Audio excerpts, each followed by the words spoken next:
It's an honor to testify before you here today. The reason that I'm with you is that I speak on dozens of college campuses every year, so I have some firsthand experience with the anti-First Amendment activities that have been taking place on the college campuses. I've encountered anti-free speech measures, administrative cowardice, even physical violence at campuses ranging from California State University at Los Angeles to University of Wisconsin at Madison, which is driving the legislation that Ms. Demings was talking about, to Penn State University to UC Berkeley, and I am not alone.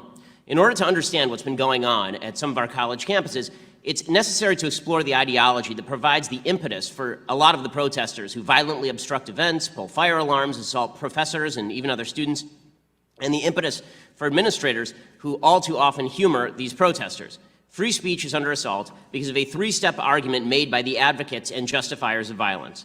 The first step is they say that the validity or invalidity of an argument can be judged solely by the ethnic, sexual, racial, or cultural identity of the person making the argument.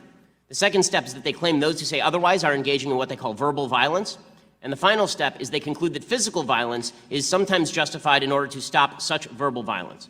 So let's examine each of these three steps in turn. First, the philosophy of intersectionality.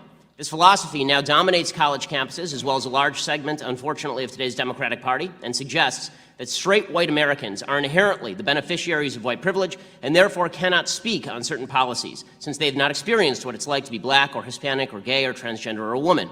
This philosophy ranks the value of a view not based on the logic or merit of the view, but on the level of victimization in American society experienced by the person espousing the view. Therefore, if you're an LGBT black woman, your view of American society is automatically more valuable than that of a straight white male. The next step in the logic is obvious.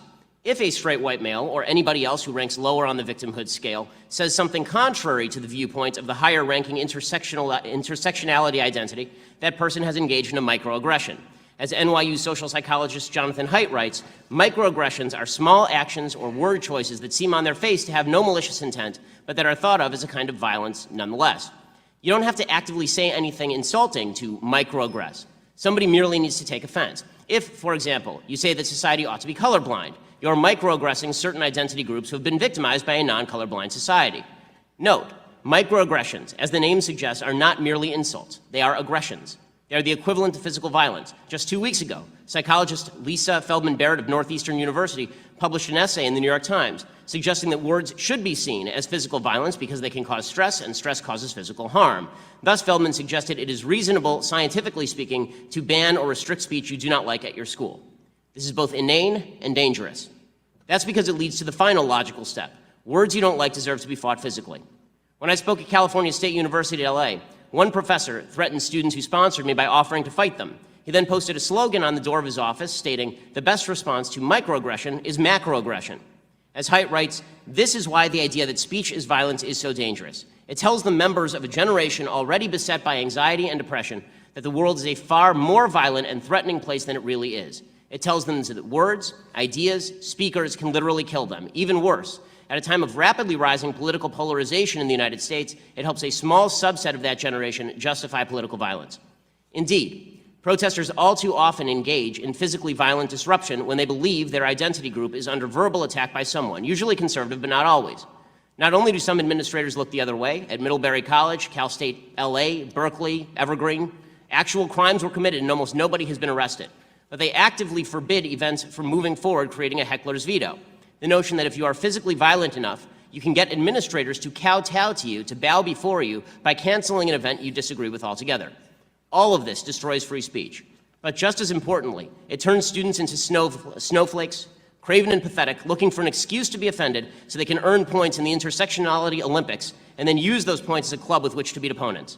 A healthy nation requires an emotionally and intellectually vigorous population ready to engage in open debate at all times. Shielding college students from opposing viewpoints makes them simultaneously weaker and more dangerous. We must fight that process at every step. And that begins by acknowledging that whatever we think about America and where we stand, we must agree on this fundamental principle. All of our views should be judged on their merits, not on the color or sex or sexual orientation of the speaker, and those views should never be banned on the grounds that they offend someone. Thanks so much. Mr. Shapiro, would the professors you cited in your testimony view your 4-minute and 48-second opening statement as a microaggression? I assume that some of them would. I mean, apparently college students do all the time, since when I speak there, I've been... We will make America great again.